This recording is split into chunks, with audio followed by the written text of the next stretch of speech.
रखेंगे। तो ये गेस्ट टॉपिक हो गया। सबसे बाद में आते हैं आपका विज्ञान। विज्ञान पर चढ़ाई करना है, और ये जो सब्जेक्ट अभी उभरा है ना, इतना तेजी से उभरा है।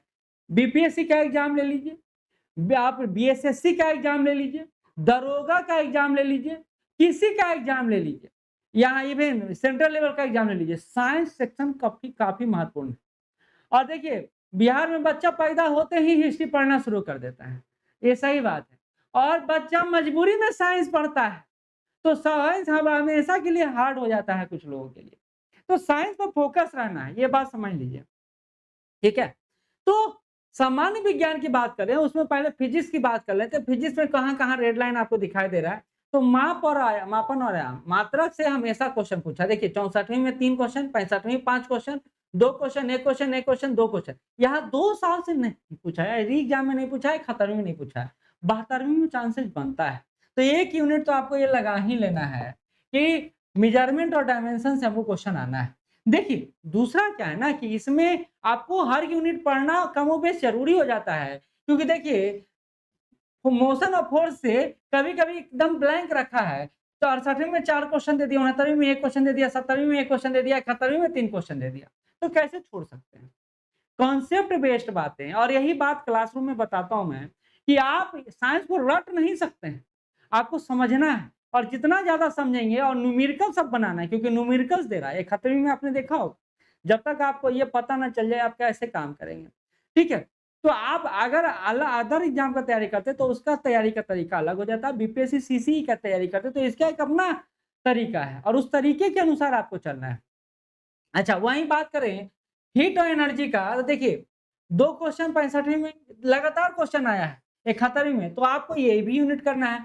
साइंस में कोई छोड़ के चले जाइए हो ही नहीं सकता। जैसे लाइट का लगातार आया है क्वेश्चन, लाइट को आप नहीं छोड़ सकते हैं, इलेक्ट्रिसिटी को आप नहीं छोड़ सकते हैं। अगर आप छोड़ना है तो सिद्धांत और उपकरण को छोड़ सकते हैं, यहाँ से मिनिमम कभी कभी पूछा गया है।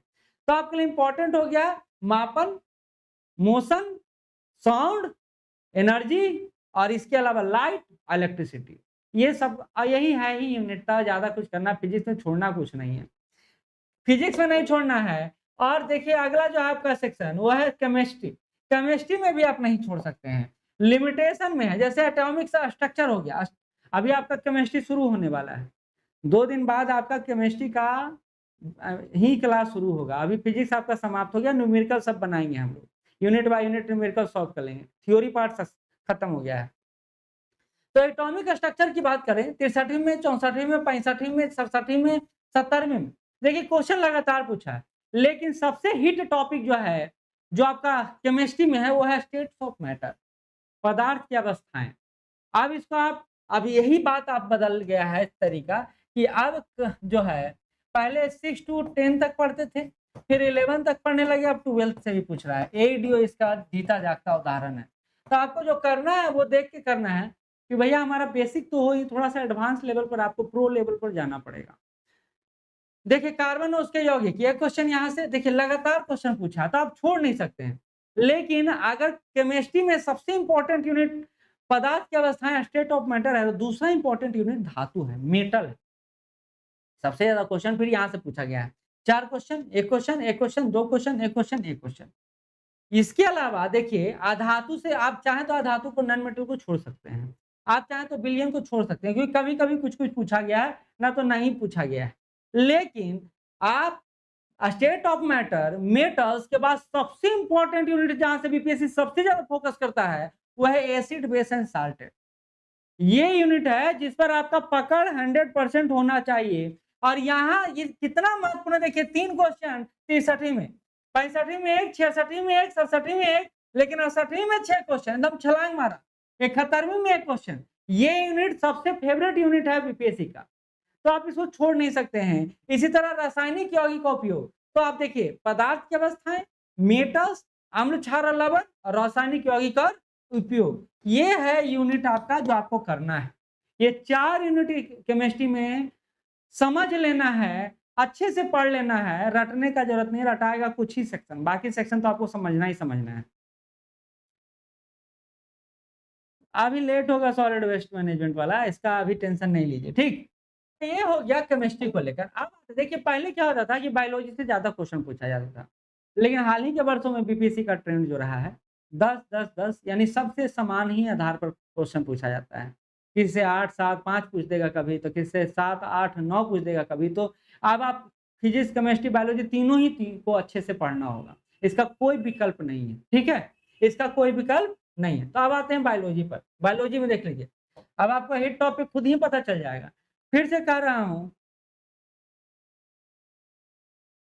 कोई दिक्कत नहीं है विशाल कुमार जी, बस रखे रहिएगा अपने पास, कोई दिक्कत नहीं है। उसके लेकर आपको कुछ नहीं दिक्कत होगा। बीपीएससी इतना रहम दिल है, समझे? इसको लेकर आप टेंशन मत लीजिए, कुछ मत कीजिए, बस आपके पास जो रखा हुआ है उसको रखे रहिए। जब आपको इंटरव्यू में आपको देखा जाएगा तो उस समय आप सर्टिफिकेट दिखा दीजिएगा, कोई दिक्कत नहीं होगा, ठीक? चलिए, अब आइए बायोलॉजी में। बायोलॉजी में देखिए जंतु और पौधे का वर्गीकरण, एक हिट टॉपिक यहीं से पकड़ लीजिए। लगातार क्वेश्चन आया है, देखिए हाल ही के वर्षों में लगातार क्वेश्चन आया है। दूसरा कोशिका, अब देखिए वनस्पति विज्ञान और जंतु विज्ञान, ज्यादातर क्वेश्चन जो बायोलॉजी से पूछा जाता है जंतु विज्ञान से पूछा जाता है, वनस्पति विज्ञान से कम क्वेश्चन पूछा जाता है। एक्सेप्शन हो सकता है, इसमें कोई दो राय नहीं है, लेकिन जो आपका ट्रेंड है वही है। देखिए सेल, कोशिका से लगातार क्वेश्चन आया है ना, तो 1 यूनिट 2 यूनिट। अब देखिए मानव परिसंचरण तंत्र से 17वीं में पूछा, बाकी खाली रहा है। तो अब इसी तरह पाचन तंत्र से खाली रहा है, एक दिन क्वेश्चन आया है कभी कभी, नहीं तो बेसिक नॉलेज के आधार पर इसको बना सकते हैं। फोकस किस पर करना है ये ज्यादा जरूरी है। तो हमारा 1 हो गया, 2 हो गया। अब आइए नीचे, देखिए पाचन तंत्र से क्वेश्चन नहीं पूछा गया, तो काहे ना पढ़िएगा भाई पाचन तंत्र। अगर दिमाग लगा के पढ़ना होगा तो पाचन तंत्र क्यों पढ़िएगा, क्यों इस पर फोकस करिएगा। अब देखिए तंत्रिका तंत्र क्वेश्चन आया है एक आध बार, अनुवांशिकी जेनेटिक्स से इधर पूछा गया है क्वेश्चन, लगातार जेनेटिक्स से पूछा गया है। लेकिन जेनेटिक्स आप करना चाहें तो कर सकते हैं, कोई बड़ी बात नहीं। लेकिन जो आपको करना है पहला दूसरा के बाद पोषण पर चले आना है। भैया लगातार क्वेश्चन रहा, हिट टॉपिक है, बीपीएससी का हिट टॉपिक है, इस टॉपिक को करना। देखिए अब यही बात मैं आपको अगर ऐसे ही मौखिक रूप से समझाता ना तो आप नहीं समझते। आप बोलते नहीं आपको तो पता नहीं है, कुछ आता जाता नहीं है, कई सारे बात, क्योंकि विद्वान आजकल हर कोई है। लेकिन जब आपके सामने प्रूफ है, सब आपके सामने चीजें है, तो आपको समझ में आ रहा होगा कि आपको पोषण अच्छे से कर लेना है, आपको रोग और उसके कारण डिजीजेज अच्छे से कर लेना है, और हार्मोन और एंजाइम। तो 1 unit 2 unit 3 unit 4 unit 5 unit, भैया ये पांचों तो कर ही लेना है। इसमें कोई इफ बट का मैटर नहीं बनता है। और हम लोग अपने क्लास के माध्यम से यही करवाने में लगे हुए हैं। साइंस तो आपका पकड़ अच्छा होना चाहिए, नहीं है तो आप तुरंत जुड़िए हमारे से। हम लोग आपके लिए जनरल साइंस कंसेप्ट क्लास चला रहे हैं, और इसमें आपको कोई दिक्कत नहीं हो। न्यूमेरिकल्स भी बताया जाएगा, थ्योरी भी बताया जाएगा, प्रैक्टिस भी करवाया जाएगा, ठीक है। इसके अलावा आप अगर चाहते हैं 72वीं ओवरऑल बैच से जुड़ना, जिसमें आपको सारा subject material, class test, overall test जो 22 टेस्ट है, वो सारा आपको सिर्फ 1499 मिलेगा। तो आप इसका भी लाभ ले सकते हैं। कुछ नहीं करना है, नंबर दिया हुआ है बाबू लोग, या फिर नीचे एप्लीकेशन का लिंक है डिस्क्रिप्शन बॉक्स में,